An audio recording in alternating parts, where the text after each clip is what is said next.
Hello friends, எல்லாருக்கும் வணக்கம். இன்றைக்கி நம்ம நிக்கிஸ் கிச்சனில் நல்ல சத்தான ஒரு ரசம் பார்க்கலாங்க.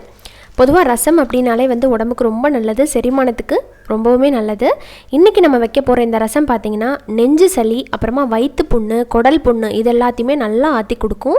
இந்த சீசனில் நிறைய பேர்த்துக்கு இந்த சளி தொந்தரவு இருக்கும் இல்லைங்களா. சீசன் மாறுறதுனால நமக்கு நெஞ்சு சளி பிடிச்சிருக்கும், மூக்கில் சளி வந்துகிட்டே இருக்கும். இந்த மாதிரி இருக்கிறவங்க இந்த ரசத்தை நீங்கள் வாரத்தில் 2-3 நாள் வரைக்கும் நீங்கள் வச்சு சாப்பிட்லாம். நல்ல ஹெல்த்தியான தேங்காய் பால் ரசம் வைக்க போகிறோம். அதுக்கு முதல்ல பார்த்திங்கன்னா தேங்காய் பால் நமக்கு தேவை. ஒரு அளவான தேங்காய், ஒரு பெரிய தேங்காய் இல்லாமல் சின்னது இல்லாமல் ஒரு மீடியம் சைஸில் இருக்கிற ஒரு தேங்காவை நான் உடைச்சி நல்லா இந்த மாதிரி துருவி எடுத்துக்கிட்டேங்க. அதை மிக்ஸி ஜாரில் போட்டுக்கிறேன். போட்டுட்டு நம்ம தேவையான அளவுக்கு தண்ணி சேர்த்து இதை கொஞ்சம் நைஸாக அரைச்சி எடுத்துகிட்டு வந்துடலாம்.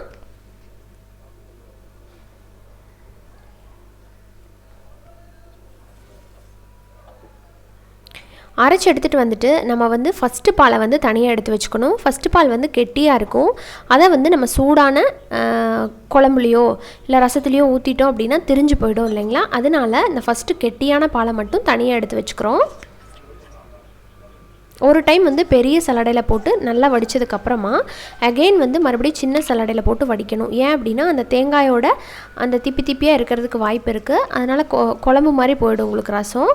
ஸோ அதனால் நல்லா இந்த மாதிரி 2 டைம் ஸ்ட்ரெயின் பண்ணி எடுத்துக்கோங்க. சின்ன ஓட்டை இருக்கிற ஜல்லடையிலையும் வடித்து எடுத்துக்கோங்க. இப்போ நமக்கு ஃபஸ்ட்டு பால் தெளிவாக ரெடி ஆகிடுச்சுங்க.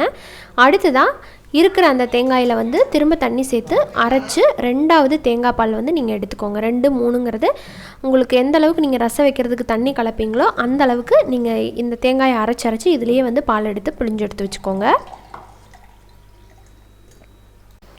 அடுத்ததாக இப்போ ஒரு மிக்ஸி ஜார் எடுத்துக்கோங்க. அதில் 1 டீஸ்பூன் அளவுக்கு சீரகம் போட்டுக்கோங்க. மிளகோட காரம் அதிகமாக வேணும் அப்படின்னு நினச்சிங்கன்னா நீங்கள் மிளகு 1 டீஸ்பூன் அளவுக்கு போட்டுக்கலாம். இல்லைங்க எனக்கு மிளகு கம்மியாக தான் போடணும் அப்படின்னு நினச்சிங்கன்னா 1/2 டீஸ்பூன் போட்டுட்டு மிளகாய், வரமிளகாயோ இல்லை பச்சை மிளகாயோ நீங்கள் எக்ஸ்ட்ரா சேர்த்துக்கலாம். இப்போ இது ரெண்டையும் லைட்டாக கொரகொரப்பாக தான் அரைக்கணும், நைஸாக அரைக்கக்கூடாது. சும்மா 2 உடையிற அளவுக்கு மட்டும் அரைச்சிக்கோங்க. பாருங்கள், உங்களுக்கு நல்லா வித்தியாசம் தெரியும். இப்போ இந்த அளவுக்கு அரைச்சதுக்கப்புறமா இதில் நம்ம கொஞ்சம் ஒரு இனுக்கு அளவுக்கு கருவேப்பிலை சேர்த்துக்கலாம். அடுத்ததாக இதில் ஒரே ஒரு பச்சை மிளகா போட்டுக்கிறேன். பச்சை மிளகா நல்ல மணம் கொடுக்கும், கண்டிப்பாக இந்த ரசத்துக்கு சேர்த்துக்கோங்க. அப்புறமா ஒரு 10 பல்லு பூண்டு, அதை தோலோடு இருக்கிற மாதிரி கண்டிப்பாக அவசியம் தோலோடு தான் போடணும், அப்போ தான் ருசி நல்லாயிருக்கும். அதை நல்லா க்ளீன் பண்ணி எடுத்துக்கோங்க, மண்ணெல்லாம் இல்லாத மாதிரி பார்த்துக்கோங்க. இதில் பெருங்காயத்தூள், இது கட்டி பெருங்காயம் தான். அதை தான் நான் கிரேட் பண்ணி இந்த மாதிரி பொடியாக பண்ணி எடுத்து வச்சுருக்கிறேன். அதை ஒரு 1/2 டீஸ்பூன் அளவுக்கு போட்டுக்கிறேன். போட்டு இதையும் நல்லா கொரகொரப்பாக தான் அரைக்கணும். சும்மா ஒரு 2 பல்ஸ் விட்டிங்கன்னா போதும். இந்த மாதிரி கொரகொரப்பாக அரைச்சி எடுத்துக்கோங்க. அடுத்ததான் நமக்கு இந்த ரசத்துக்கு தேவையான அளவுக்கு புளி பார்த்திங்கன்னா கொஞ்சம் கம்மியாக தான் சேர்க்கணும். இந்த அளவுக்கு நான் புளி எடுத்துருக்கிறேன். இதோடவே 2 தக்காளி, இது கொஞ்சம் நாட்டு பழமாட்டம் இருக்கிறனால கொஞ்சம் புளிப்பு இருக்குது, அதனால் நான் புளி கம்மியாக எடுத்துருக்கிறேன்.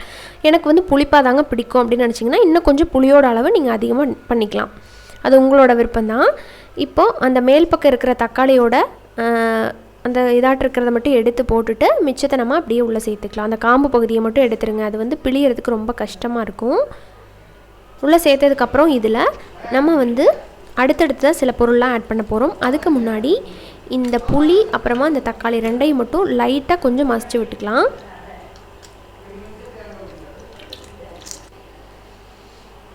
இப்போ இதில் பார்த்தீங்கன்னா ஒரு பிஞ்ச் அளவுக்கு தனி மிளகாய்த்தூள் சேர்த்துக்கிறேன். இது காரத்துக்காக கிடையாதுங்க, கண்டிப்பாக எச்சா சேர்த்துறாதீங்க, நல்லாவே இருக்காது. ஜஸ்ட்டு ஒரு பிஞ்ச் மட்டும் போட்டுக்கோங்க, ஜஸ்ட்டு ஒரு வாசனைக்காக தான் நம்ம சேர்த்துறோம். இதில் ஒரு 1/2 டீஸ்பூன் அளவுக்கு மஞ்சள் தூளும் சேர்த்துக்கோங்க. அடுத்ததாக கொஞ்சம் போல் கொத்தமல்லி இந்த மாதிரி கையில் சும்மா அப்படியே பிச்சு போட்டுருங்க. ஏன்னா நம்ம இது எல்லாத்தையுமே மசிக்க தான் போகிறோம். அந்த புளி என்னடா புளி சக்கையாக இருக்குமே அப்படின்னு நினைக்க வேண்டாம், நல்லா மசிச்சிருங்க. கை வலிக்கிற அளவுக்கு நீங்கள் நல்லா மசிச்சிடணும். இப்போ பாருங்களேன், நான் நல்லா மசிச்சு எடுத்து வச்சுட்டேன். அடுத்ததாக இதில் நம்ம அந்த கோர்ஸாக அரைச்சி வச்சுருக்கோம் பார்த்தீங்களா, அதையும் உள்ளே கலந்துக்கலாம்.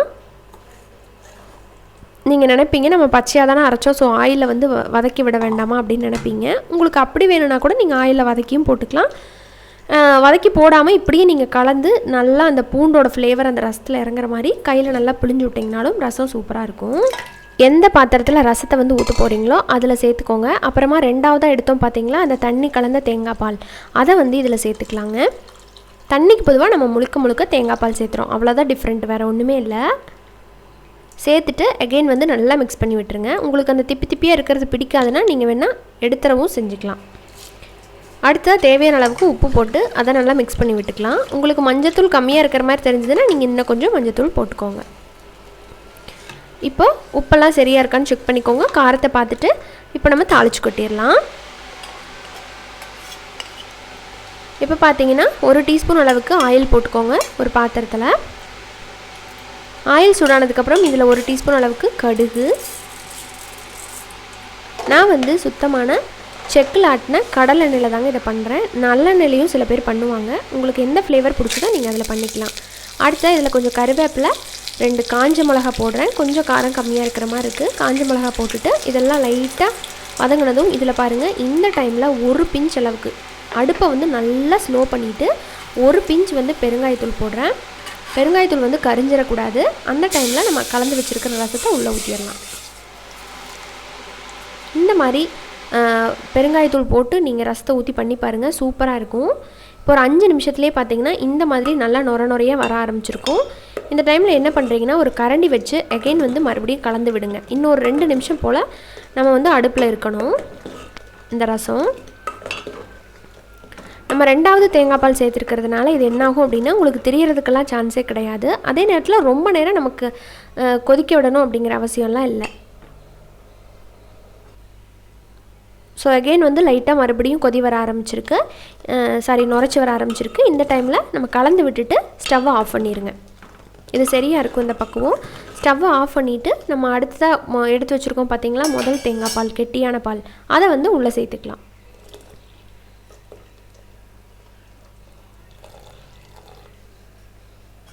உள்ளே சேர்த்துட்டு நல்லா மிக்ஸ் பண்ணி விட்டுட்டு நீங்கள் சர்வ் பண்ண வேண்டியதான். நல்லா சுட சுட சாதத்தோட அந்த தேங்காய் பால் ரசம் வந்து ரொம்ப அருமையாக இருக்கும். இதே மாதிரி இதே அளவுகளோட உங்கள் வீட்டில் கண்டிப்பாக செஞ்சு பாருங்கள். உங்களுக்கு ரொம்ப நாளாக நெஞ்சு சளி பிடிச்சிருக்கு, அப்புறமா தொண்டை கரகரப்பாகவே இருக்குது, இருமல் வந்துகிட்டே இருக்குது, வயிறு புண்ணு, குடல் புண்ணு, இந்த மாதிரி பிரச்சனை இருக்குன்னா நீங்கள் தாராளமாக இந்த ரசத்தை ட்ரை பண்ணலாம். அப்படி இருக்கிறவங்க புளியை குறைச்சிட்டு இன்னும் ஒரு தக்காளியை வந்து எச்சு பண்ணிவிட்டு நீங்கள் இதே மாதிரி பண்ணிக்கோங்க. இந்த வீடியோ பிடிச்சிருந்துன்னா மறக்காமல் நம்ம சேனலை சப்ஸ்கிரைப் பண்ணிவிட்டு கூட இருக்கிற பெல் ஐக்கானை கிளிக் பண்ணுங்கள். இன்னொரு இன்ட்ரெஸ்டான ரெசிபியோட மீண்டும் சந்திக்கிறேன். அது வரைக்கும் நன்றி, வணக்கம்.